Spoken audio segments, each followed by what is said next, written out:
Who loves orange soda? Kel loves orange soda. Is it true? I do.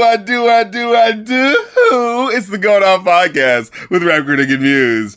And you're once again kicking it with your boys. Muse, how you doing? I'm doing pretty good, despite it being hot as all hell outside. Trying to keep cool. What's that song from Do the Right Thing?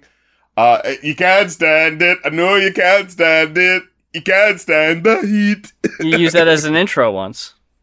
Yes, I did. No, whenever it is summer, like, that soundtrack is, like, a personal thing for me to be like, oh yeah, it's hot. This album symbolizes that. You know what I mean? Any day could be the breaking point.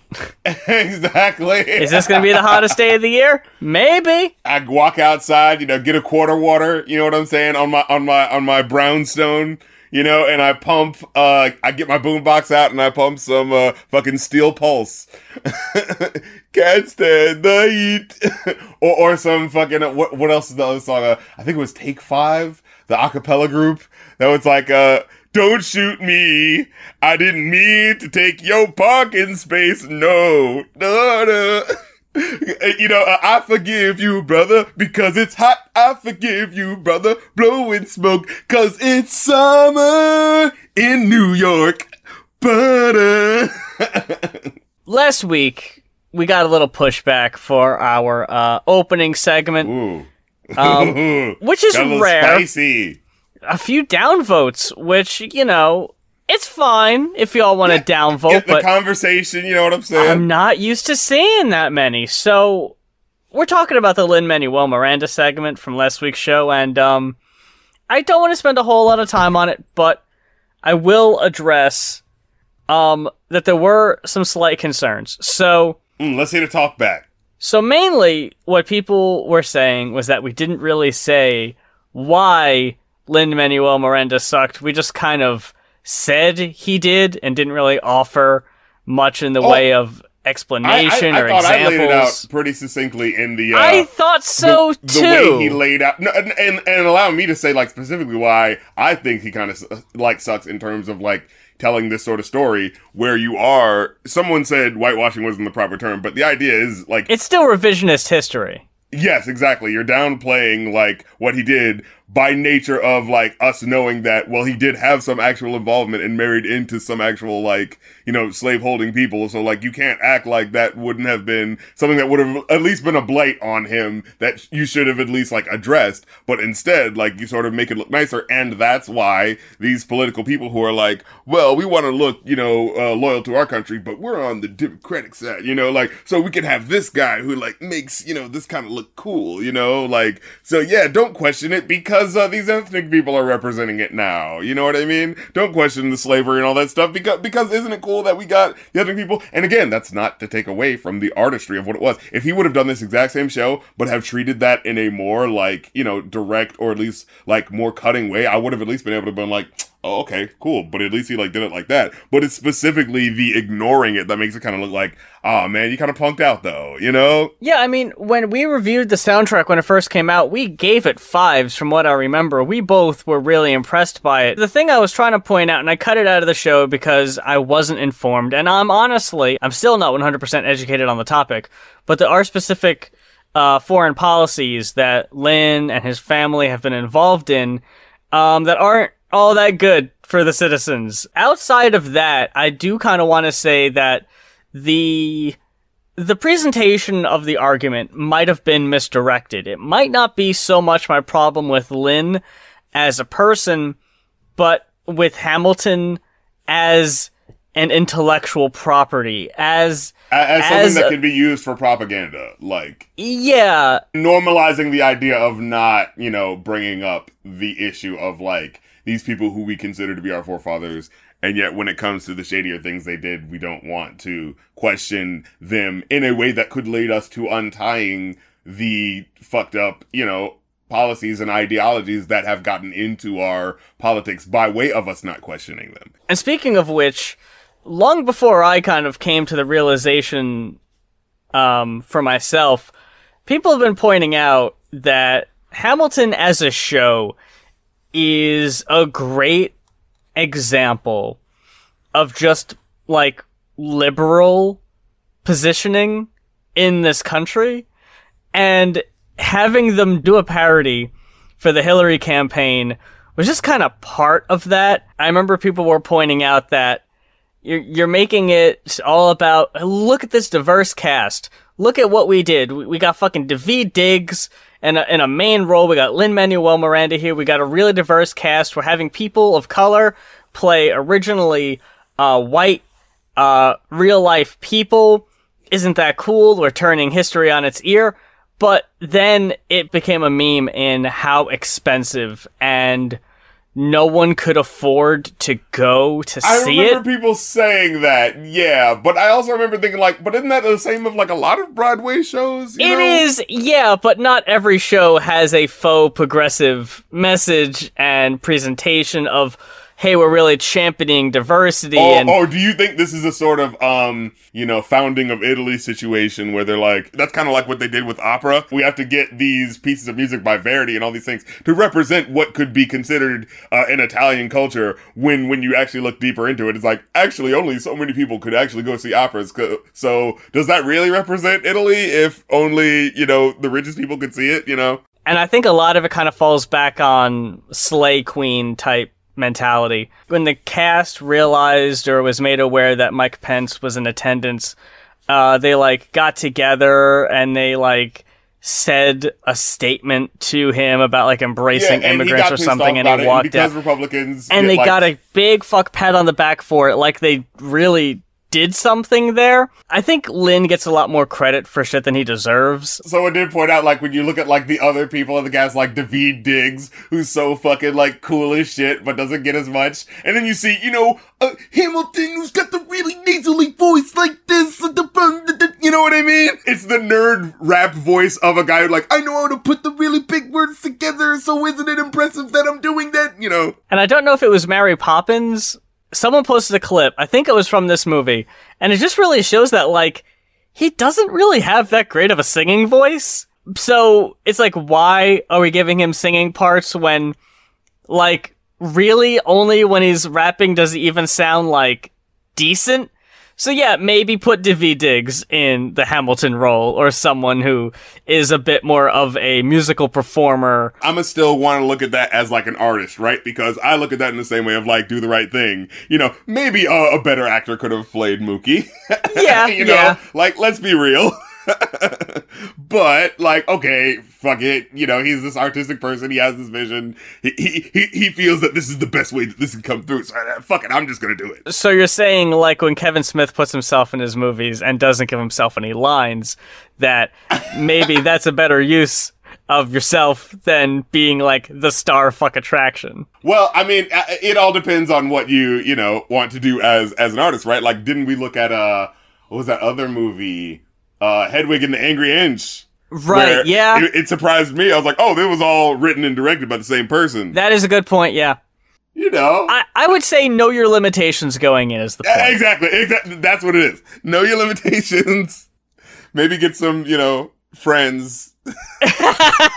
Maybe ask their opinion a little more often than you normally do.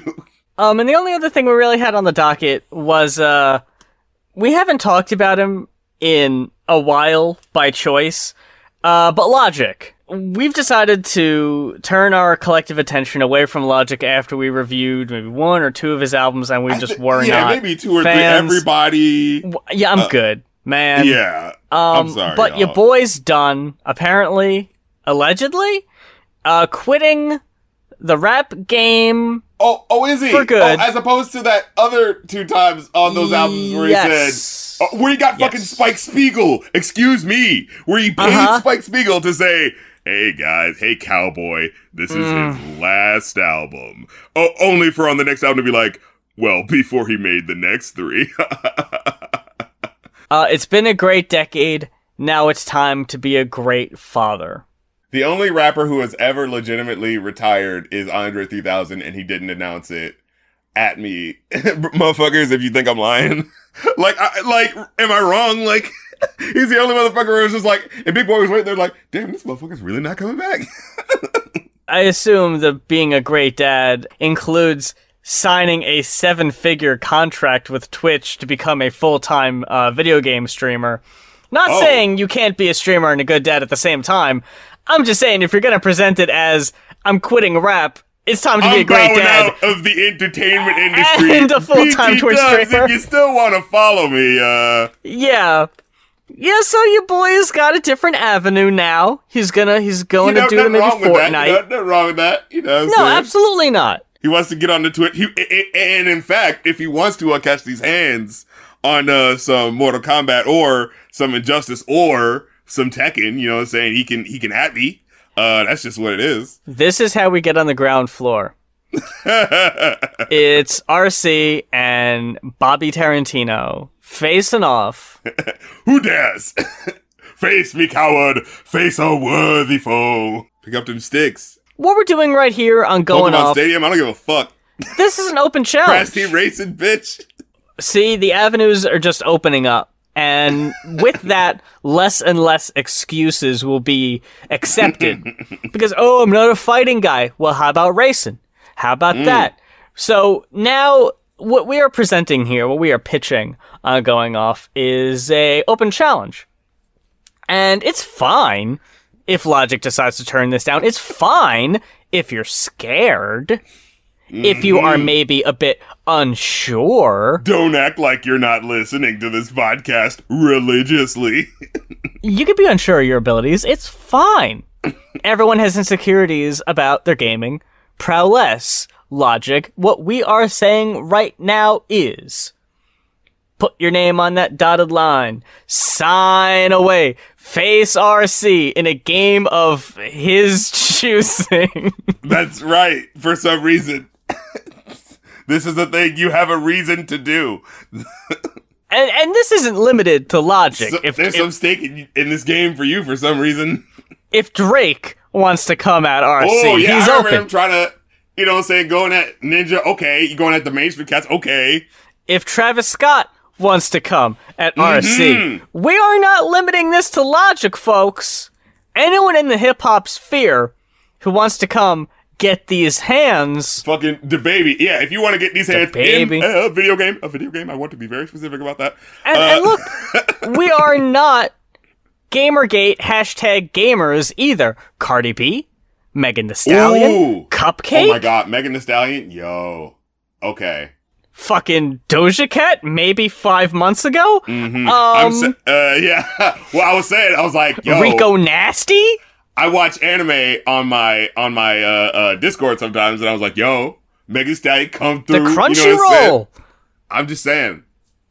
Yo, you know, we're open community to everyone. So we'll move on to the album reviews. I don't want to hark on this too much because I don't want to embarrass RC. Because I don't want to make them feel too, make too much about it. So like, well, they made a big thing about it. Now I don't want to do it. I don't know. And Darren's very humble. He doesn't like to brag too much about his skills. I just want to hype him up a little bit. So maybe Logic out there, if he is interested, that's all I'm saying. Come on through. And with that said, we'll move on to the album reviews. We'll move on. Let's start with Baby Keem.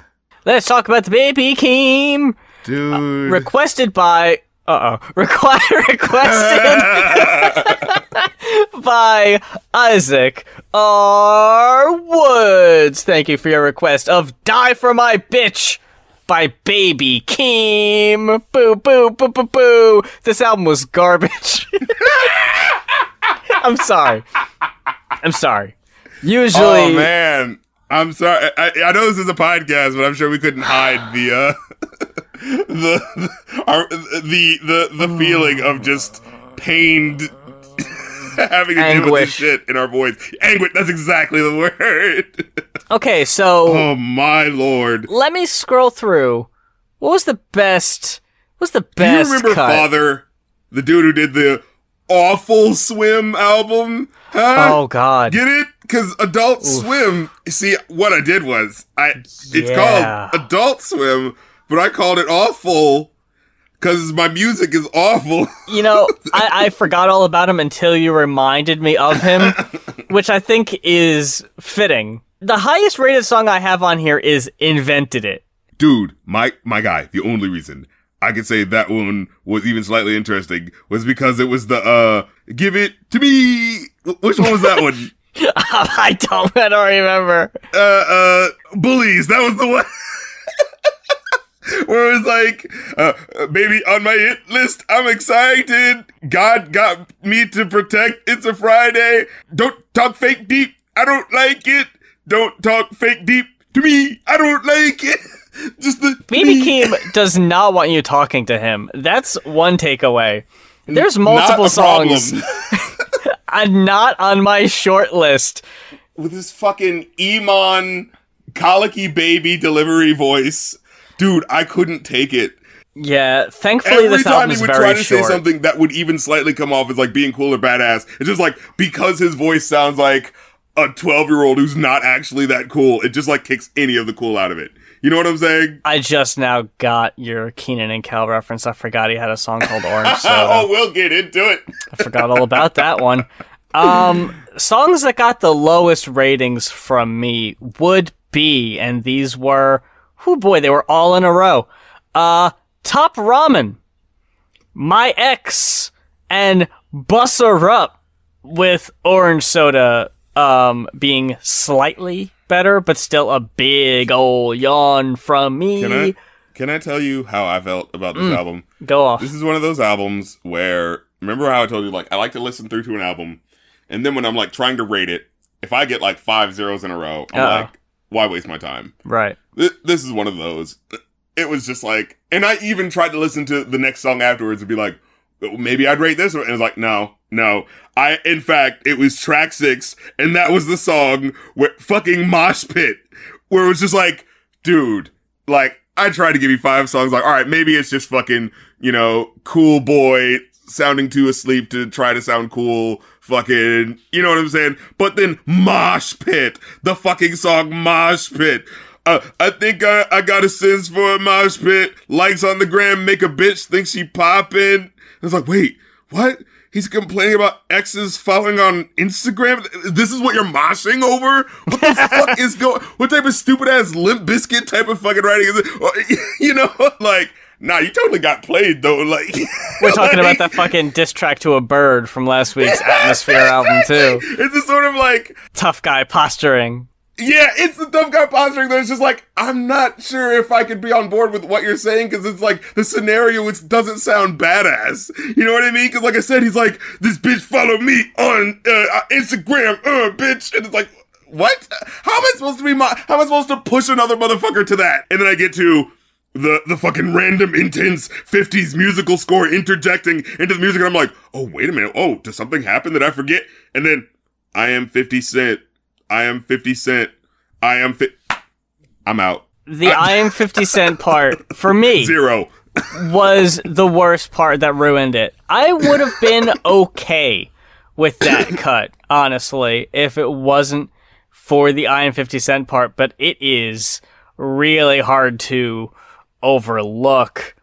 Now, with that said, Top Ramen has a part in it that seriously just goes, tired of raw, served a look, bitch, phrase like raw, say he quit the double cut, that's raw, hit your hoe, I'm finna nut, say bye. This might be the worst cut on the album, but My Ex, oh boy, there we got some fucking Lil Wayne trying to be a rock star shit on that one. That was embarrassing. Can I just say, on the very first track, we've talked about this type of trope on these types of albums before, What's right? that? The annoyed girlfriend leaving a voice message, talking about how the rapper ain't shit. Yep. But we're never really given his perspective, and he immediately just starts insulting her and, like, talking shit about her and being like, I don't give a fuck about a bitch, and it's just like, whose side are you expecting me to take here, Keem? Like, do you want... me to be on your side of the situation? Because to do that seems to be asking me to be on the side of the giant douchebag. And I'm sorry, you gotta sound way more interesting as a person and as an artist to make that happen. You know what I'm trying to say? Who is the rapper recently who is, like, really going hard in the paint with, like, the Jamaican slang? Oh, Beam? Beam! I got some flashbacks to Beam on this one, of just very, very little substance. The beats are not very memorable. And it's like, it's not even a sort of Lil Pump situation where it's like, hey, yeah, he's not saying shit, but oh, it's so hype. And it's like, it's not even hype. And it doesn't even have the 21 Savage, oh, but he's so cool as he's saying it, because he doesn't even sound cool. There's one fucking lyric on here I wanted to highlight where he's like, oh, on bullies, where the song, okay, so the song is about how she bullies me at the end. That's what he's saying. And I'm like, oh, is this like taking a darker turn or something? Like, domestic violence, but, from the male perspective of like, oh, I deal with this girlfriend who's like treated me like crap. But like, the earlier stuff is like, don't talk fake deep to me. And, I don't want to put up with bullshit. You know what I'm saying? And it's like, I'm ducking my enemies. My ex look like Riri. And then I'm not a weakling. That part where he's like, X1 look like Riri. I am not a weakling. I was like, oh, stop it, B. Stats is a really bad opening cut. It sets Absolutely. a really, really bad tone. Not a fan of the voice, not a fan of the lyrics. The flow has its highs and lows. I actually dug Honest. I liked the staticky, retro kind of vibe to the beat. Better. And I do gotta say, and I have a feeling you're gonna disagree with me on this one, I like Keem more when he sings than when he's rapping. I'll agree with that. Because when he's rapping, he's trying way too hard to sound cool. But then we get this fucking chorus. Be honest. Honest. Are you honest? 'Cause I'm honest. Honest. Honest. Let's be honest. 'Cause I'm honest. Honest. Are you honest? Oh my god. Oh, fuck me. What is this? This is so boring. Like, that's the worst you can be as an artist. Boring. You know what I'm saying? It's not like, this artist is popping too many bottles in his music and brr. No, it's not. You know what I mean? Like, who gives a shit about, like, material? Okay, fine. Like, it doesn't do much for you, but, like, it can at least be interesting if you can be the interesting douchebag. But he's not even that. It's one of those things where it's just like, I think he just feels like, if I sound like I don't care, that's what makes a cool, like, badass, you know what I'm saying? It's a badass music, you know? And what sucks is that Invented It, the song I gave the highest rating to, it feels like a fucking interlude because it's so short. So even then, it had, like, more energy to it. It's so short, yeah. How about France Freestyle? What is it? I took off to France. They go crazy when I land, huh? Before I hit the stage, I need bands in my hands, huh? Bitch, I sleep with my fingers in my pants. Yeah. Fucking Ted Bundy swag. What the fuck is going on? Ted Bundy, Al Bundy. Oh, excuse me. I always Ted Bundy this. swag. Fucking married with children. The last thing I wanted to bring up was the Orange Soda song. Which is yeah. Mm-hmm. just like such a half-ass, just not even trying. It's on the same caliber of the I Got Hoes. It's like you have the like really dark, like, bass line, but you have the really high lullaby sounding. You know what I'm saying, Condra? Like, it's all of these songs, like it's all they've got, the really tinkly lullaby sounding thing with the really dark bass beat underneath it, and like listening to the song, it almost sounds like a concept. Oh, my chick's like orange soda. You got another way to say, another way to glorify light-skinned women, specifically light-skinned women. It's always light-skinned women in hip-hop, and it's kind of annoying. Yeah, it's one of those things that's just like, you found a creative way. I know what I thought but seriously, why is it always like, it's, peanut butter chocolate cup with Kool-Aid, you know what I'm saying? Oh, yeah. It's like, it's one of those just like, it's not that like you shouldn't love people of all shades, but it's just like in hip hop, like That's what it is. Like, it's not this song in particular. It's just like, in general, it's always that, you know? There was that Del, the Funky Homo Sapien album, where he had the opposite problem, where he's like, light-skinned chicks are like all witches who only want you for your money, and they get fake contact lenses, and they're all fake bitches. It's like, whoa, you went the other way, you went the... you tipped that scale a little too much, Del. Yeah. Take one of them stones away. I got a 2. I got this a fucking 0. Can you believe this fucking song? Orange Soda, you're going for this. When I first heard about this guy, like, my brain, when I first heard the name, I thought about Toby Lou. It confused me. I was thinking about the guy who did the ice cream girl when it's hot outside. Like, I really like that song, which is like, you know, it's hip hop, but it still has that sort of like, oh, I'm nostalgic for the 90s, and like, I feel like a cartoon. It's a sort of like, it's got this like weirdly sweet angle to it, you know? Like, it doesn't sound like, you know, like, I mean, I guess it sounds kind of like kiddie in a way, but like, it feels like fun in a Will Smith sort of like, you know what I mean? Like that sort of energy. Like, hey, we can have light stuff in hip hop and it still be fun too, you know? But this doesn't, this is like the Lil Yachty sort of like, oh, isn't it funny that I'm being a happy rapper, but I'm not actually saying anything like different. I'm still talking like the same type of shit. And like the fucking hook is like, shut the fuck up. You and your best friend, shut the fuck up. Little bitch, shut the fuck up. And it's just like, I'm sorry, wasn't the name of this album I Die for My Bitch? Like, Die for My Bitch, yeah. But you and, hey, girlfriend, shut the fuck up. You and your friend, but I'll die for you, though. Like, what? Yeah, you know, maybe that beginning voicemail she left you is a little fucking justified. Yeah, and that was a recurring thing, wasn't it? Because there was a song later I have written down that I just was not caring about the voicemails. I don't know why they think that adds a certain amount of flair. And I'm just going to say this. That Kendrick Lamar album and went fucking crazy. This guy is also a relative of Kendrick Lamar, apparently. He's like, oh my god, is he? Yeah, which makes it so much more like, what happened to this apple here? How far did this fall? God, I'm glad we didn't interview him. Sheesh. I'm just saying, look, I interview people based on like, I'm interested in their music and I wanted to, you know, pick their brains about shit. This has nothing to pick your brain. What would I ask him about? Bitch shit on my face, I attack that. Choose up little joint, I'm finna pack him. When it comes to my bitch, I straight active. Dirtball in the coop, smoking cat piss. Little bitch, shut the fuck up. Tell your best friend, shut the fuck up. What? Oh, you know I love it when you talk dirty. Messy, you my orange soda shorty. You act like a little me, I wanna fuck you. You the type to kill me, I won't touch you.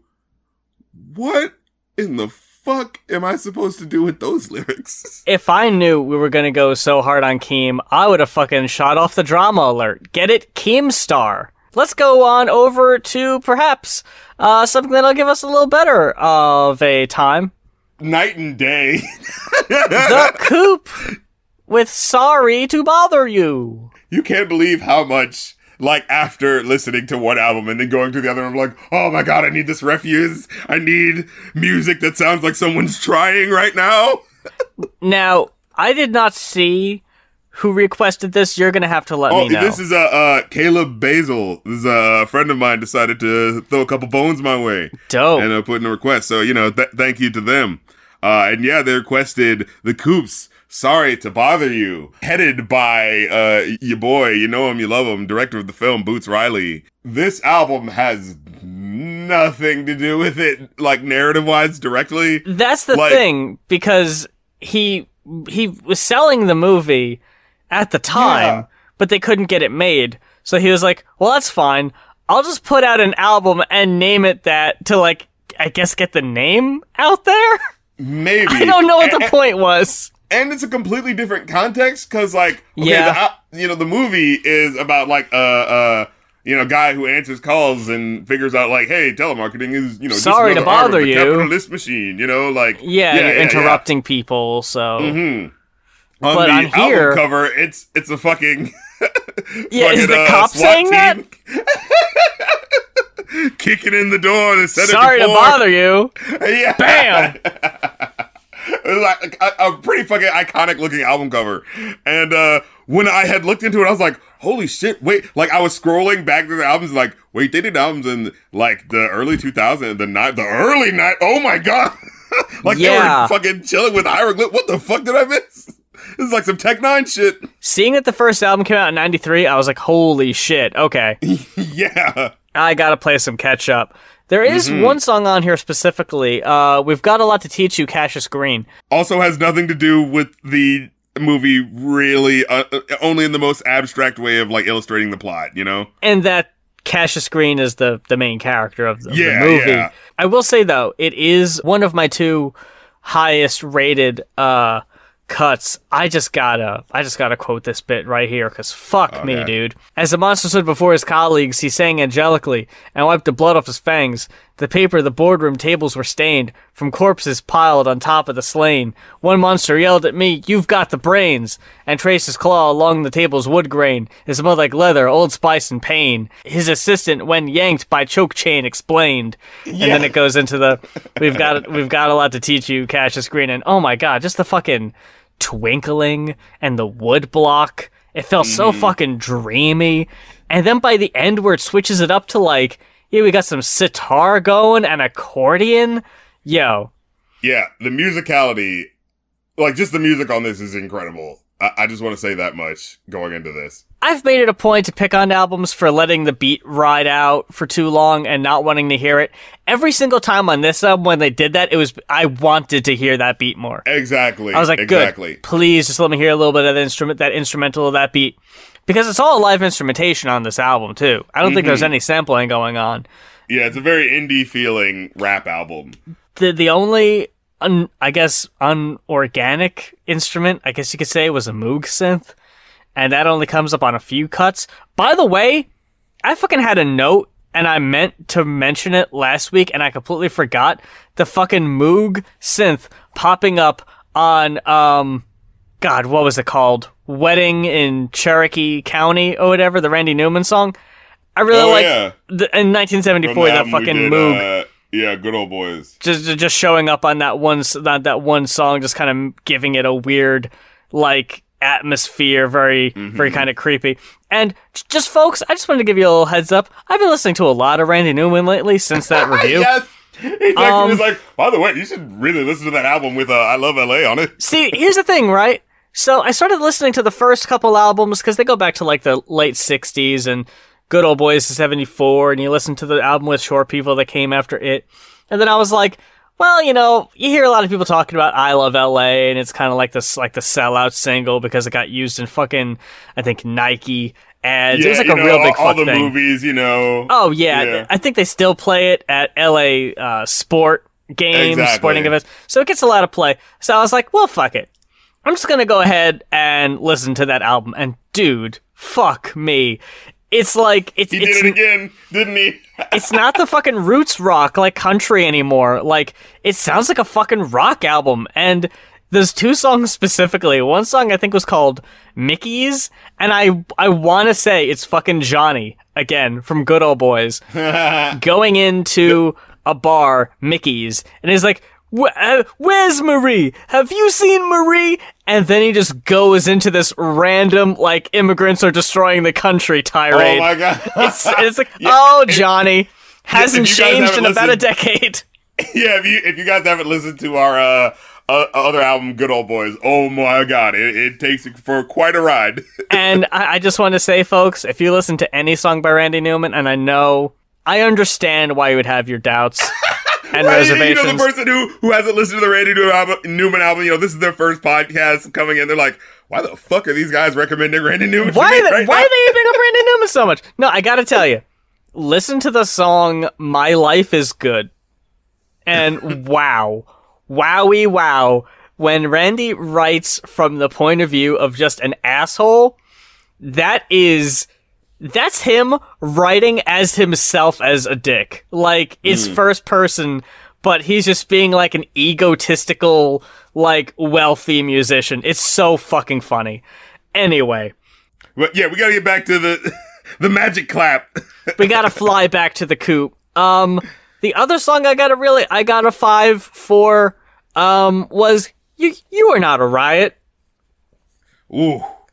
You fascist fashionista, you imperial chanteuse. Every line kept being more intense. It you was like, upper crusty punk. You in a rebellion. You duke and disciple of disconnection who fillets the Empire State, building blank spaces on your paper, matching blank looks on your face.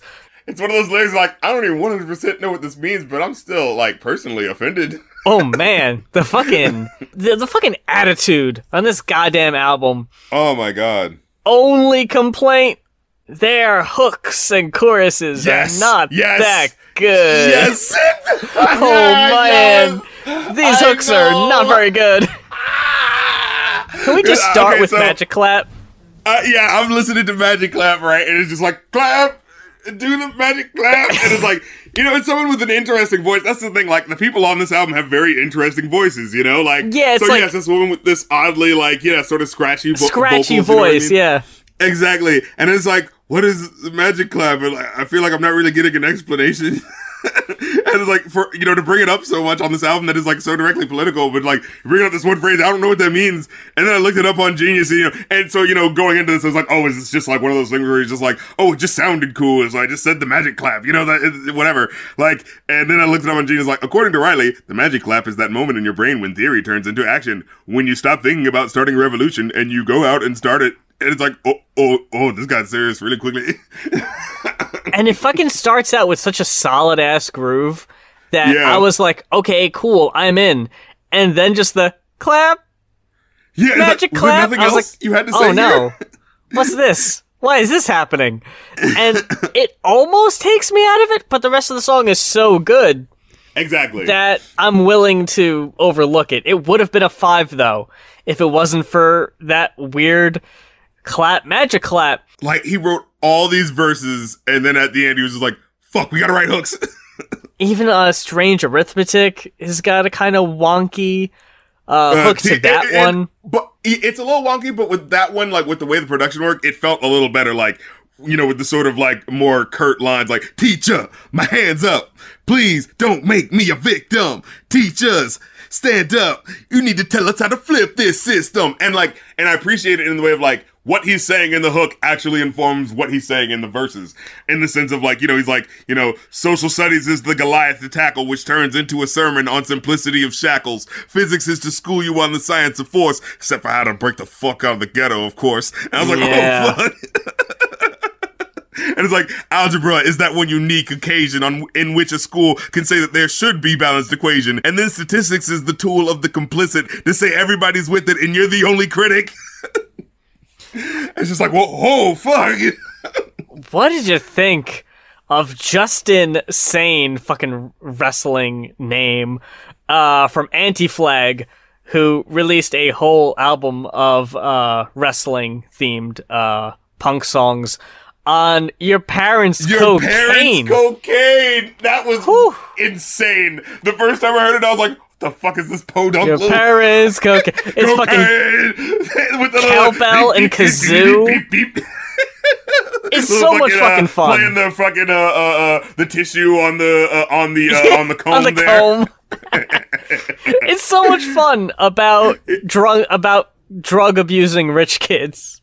Yeah, and it gets so deep so randomly quickly. It's one of those things where it's like, it is that perfect song of like, you can enjoy it for how ridiculous how it sounds, but then like, if you take that extra second, it's like, oh fuck, wait, what's he talking about?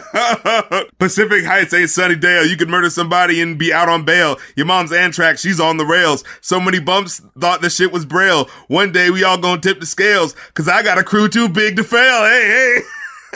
And it's like, oh. And your daddy's got a business plan which made wars in Afghanistan. It bought your house in Bangkok and your parents' cocaine. I was like, ooh. I fucking love it so much. Cutting right much. to the bone. The gods of science. Jeez, man. These fucking songs. When that fuzzy guitar comes up on these cuts, it's hard to tell when it's a synthesizer and when it's actually a guitar. I think it was a guitar on this one. Mm-hmm. I hated that it was just like one long verse, but it's such a good verse. There's this podcast called Citations Needed. If you need another podcast to listen to, definitely listen to that one. And they did an episode about like Hawaiian people sort of like protesting the some sort of like observatory thing that was going to be built on a ancient like respected mountain. And the scientists are like, well, look at these when they report on it, like, look at these primitive people, going against progress. And it's like, no, we're not saying you shouldn't have science. Like, our people actually do have a lot of science if you would talk to us about that. Like, you know what I mean? But it's like, you were doing this specifically on something that is sacred to us and disrespecting it, and you're acting like that doesn't matter. And so this song is that, like, and someone, I think, brought up on the gene sanitation is like, yeah, there are people who could skew this to be like an anti-vaxxer thing. It's like, but no, I don't think it's that. It's specifically the idea of, like, just saying that something is progress and not really taking the time to see how it's affecting the world in real time. You know what I'm saying? Specifically the idea that, yes, science is politics driven in the sense of, like, yes, we can make this science work and we will fund it if it is something that proves something good for our company. And if it does not, then I'm sorry, we won't do it. It is one really long verse, so I just have the one portion highlighted here, but hypnotic, the noose is slip knotted. In a fourth quarter audit, and pumped through the carotid. Many bought it, got it in patch, pill, and tonic. Got your credit card, slot it, and sign it on the dotted. Billionaires have squatted on the magna cum lauded.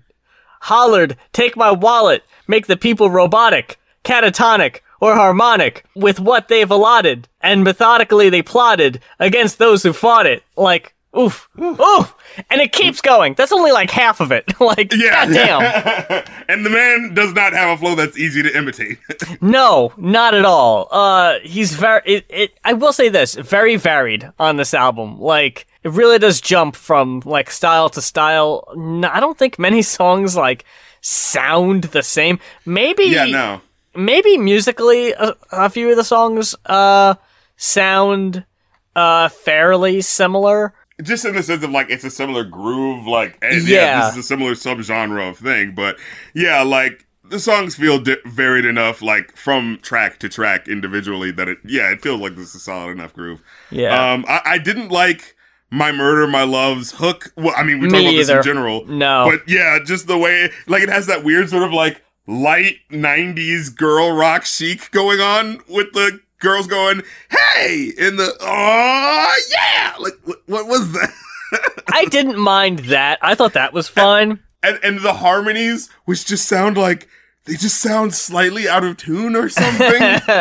There's just something wrong, like someone singing in the wrong key, and I can't tell if it's the main person or the backup person, but something's off here. Well, You Are Not a Riot I really enjoyed. Land of 7 Billion Dances. Oh, man. That was another insane one. Look, I've been watching a lot of footage of people protesting in various cities. I just picture people marching down a fucking gentrified neighborhood chanting the lyrics to Land of 7 Billion Dances. Oh my god. And goddamn, these requests we keep getting. It's too prescient. They're so fucking timely, dude. They're so appropriate to what's going on right the fuck now. Very powerful. A lot of mini verses, each one like super punchy. And just the beat itself, it sounds like it's like a chant. It sounds like a chant. Like, you could see people just fucking beating on shit. Shake it. Yeah. We agitate it. Yeah. We bump and break it. Yeah. We finna take it. So good. I don't know where the video game sounding synth at the end of the track came from, but I liked those. I thought that was fine. Violet. I'm on the fence about Violet. This one, okay, so yeah, the hook is weirdly underwritten. Yeah. Otherwise, it's just this incredible orchestral rap joint. Like, I wasn't sure if I felt them together. Because the music, you got viola, violin, cello, like no drums on this cut. But I like the music and I like the rapping. But together, I don't know. It felt like, you ever heard the song See You When You Get There by Coolio? It basically is sort of a, Coolio kind of was a part of the 90s, like, sampling famous songs thing, but he was more like, the positive gangster sort of thing. Yeah. And I remember that song feeling like a little bit over the edge of being a slightly too sort of like, not necessarily preachy, but like, I gotta use this really good sounding music to lift you up, brother. You know what I'm saying? Yeah. And he was using like a sampling of like a classical song, you know. You know what I mean? Yeah.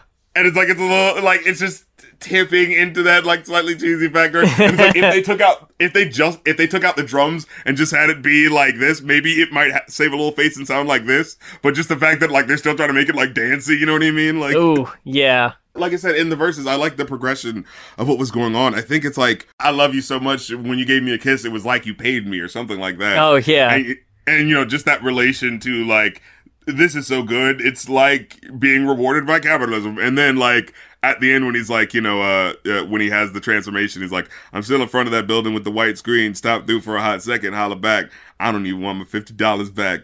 And it felt kind of random, but like, it also felt like in that way of like, oh yeah, this is something that, you know, would matter to me. Even if I was your friend, like, I still need that money. You know what I mean? But it's just like, no, it really doesn't matter anymore. Like, I'm beyond, you know, having any sort of, like, you need to do this for me. It's like, no, what we're going through is more than that, you know? Now, this year, though... This one, it was a bit, step down in terms of, like, the hype production and the edit.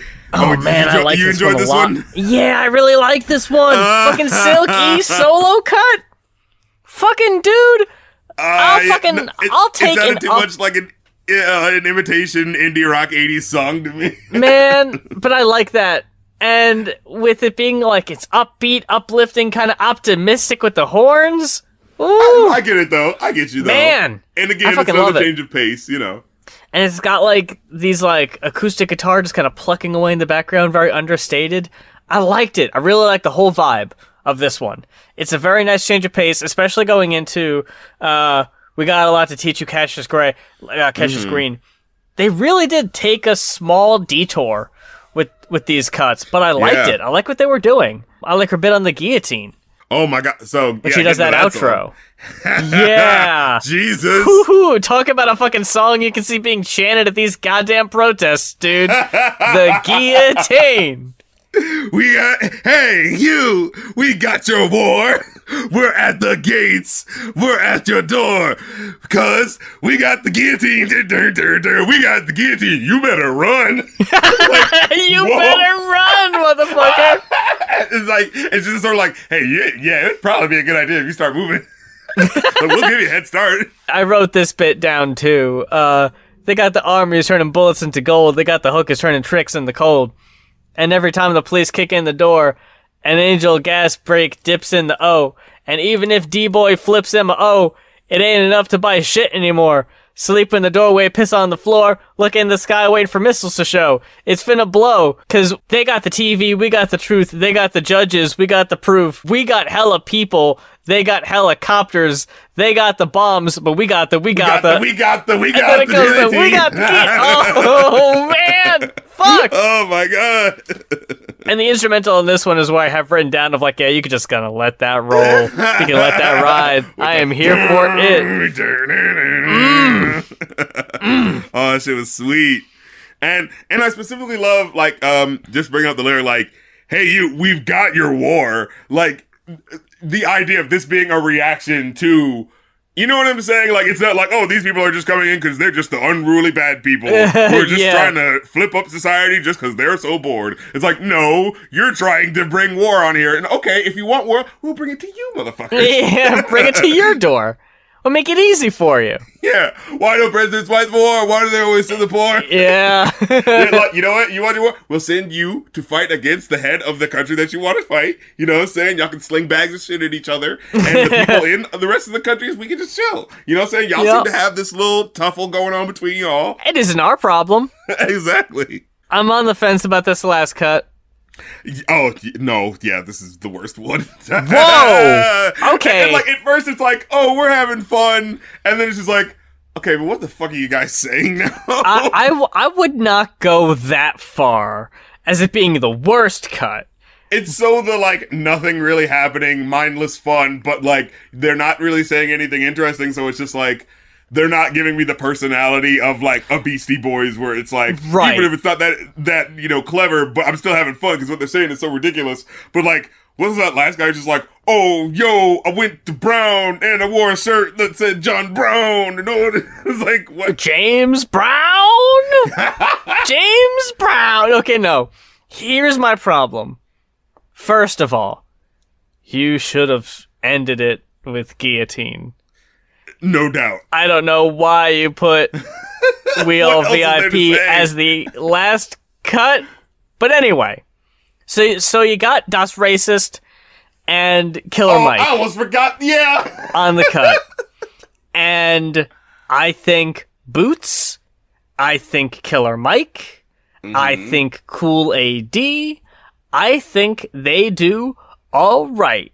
All right. Heems can go. And why you saved his verse for, and let me put this in plain English for everyone to understand what my point is. The last verse on this cut and the whole album. Oh, you don't think the guy who did the combination Pizza Hut and Taco Bell song, he didn't deserve to end this album? He closes the album with that whack verse? What the absolute fuck? And I get it. You certainly couldn't open with that verse either, because it is not attention grabbing. But I've heard it said before, you gotta end with the strongest fucking verse. You can't just slip on the outro. Like, you just played Guillotine, dude. That's the thing. I'm you ready can't to go. Guillotine with I am ready to go. And then you're like, oh, wait, one more song before we go? Oh, these are the guys I'm following? Oh, You had a great time at this party. You were at the door. You were about to leave. And then someone just, right as you're like 1 foot out the door, is like, oh, no, wait. You gotta talk to my cousin real quick. You're like, what? Okay, fine. And they're just a fucking he's a great dullard. guy. I wanted to meet you. And you're just like, no, you've already mentally prepared yourself to go. Right. Like, this night is as good as it's gonna get. It's time to turn in. It's time to call it a night. But not quite yet. We got this fucking We All VIP. And again, if this was maybe middle of the album, that's fine. Maybe a secret bonus track, you know. Ooh, okay. Because essentially what you've got here is Studio Killer's ode to the bouncer of, we ought to be in this club because we're all VIPs, right? Right, that right. fucking line of thinking, like, no, we're all worthy. It's the night at the Roxbury, Yes.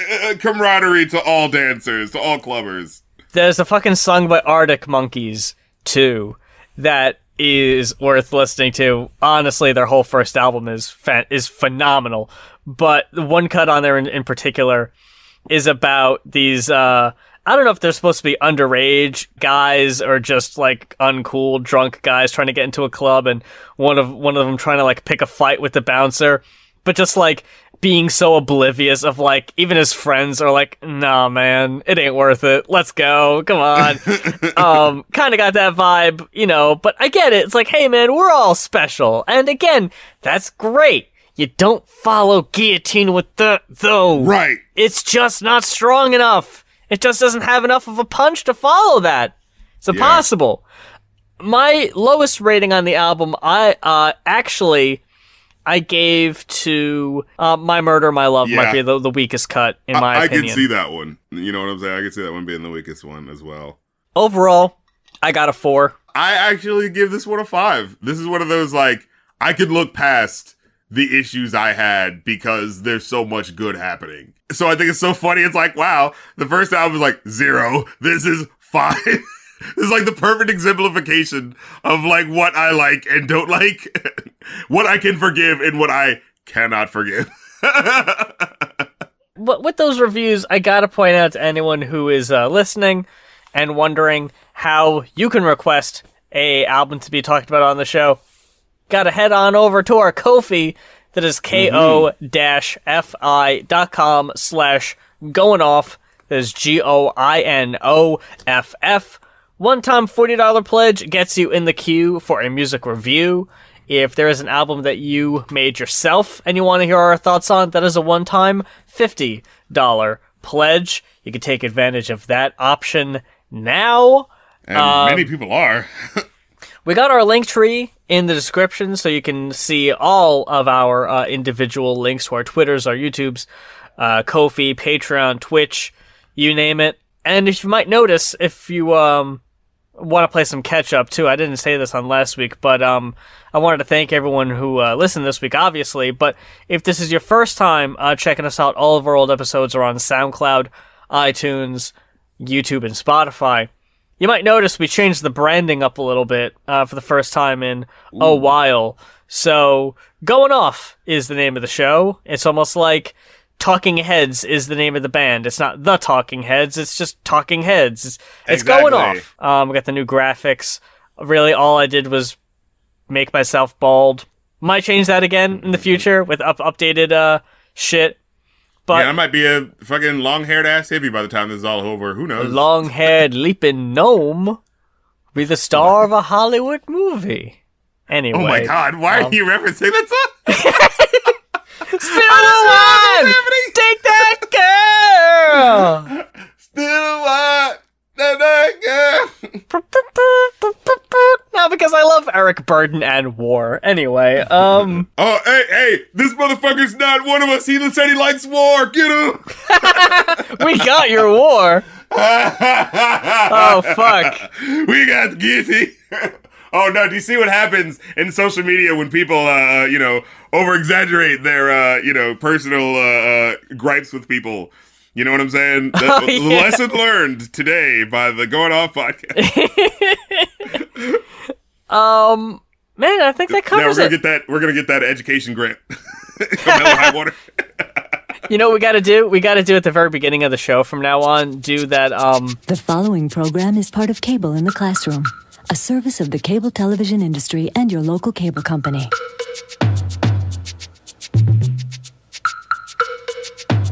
Also, with the branding, specifically, is because I'm thinking about merch ideas, dudes and dudettes. So I gotta think of trying to give the people a little something for their money. Something to put on their backs. Something to slap on the back of their cars, perhaps. Something to let the average person know without having to annoy them by playing an actual full episode. What podcast you are a fan of? What is going off? That's the question they'll be asking What's you. going off with you? You're like, no, oh no. This merch raises more questions than provides answers. Shit. Keep your eyes open for that because we've got some ideas. We got some weird ideas cooking up. Oh yeah. Stuff coming down the pike. Of Don't course. you worry. As we always do. Don't you worry your pretty little head about nothing. But until next time, for Going Off, I'm Muse. And I'm Rap Critic. And wait a minute. Oh my god, Muse. What? Muse, I think the magic clap just hit me. Dude, I just figured it out. Muse, quick. No time to explain. Meet me in Tulsa, Oklahoma with a box full of letters cut out of magazines and a physical VHS copy of the long-form version of the Murder Was the Case music video by Snoop Dogg. I've got a little idea about how to get Congress to give us those monthly $2,000 stimulus checks once and for all. Ha ha! To the Mask of Zorro bill. Rap Critic, away! Wait, RC! Are we driving to Oklahoma? Aren't they technically not part of America anymore? What about social distancing? Shouldn't we be in quarantine? What was that? Mask of Zorro mobile? I don't think Zorro drove a car in that movie, RC! RC! Ah!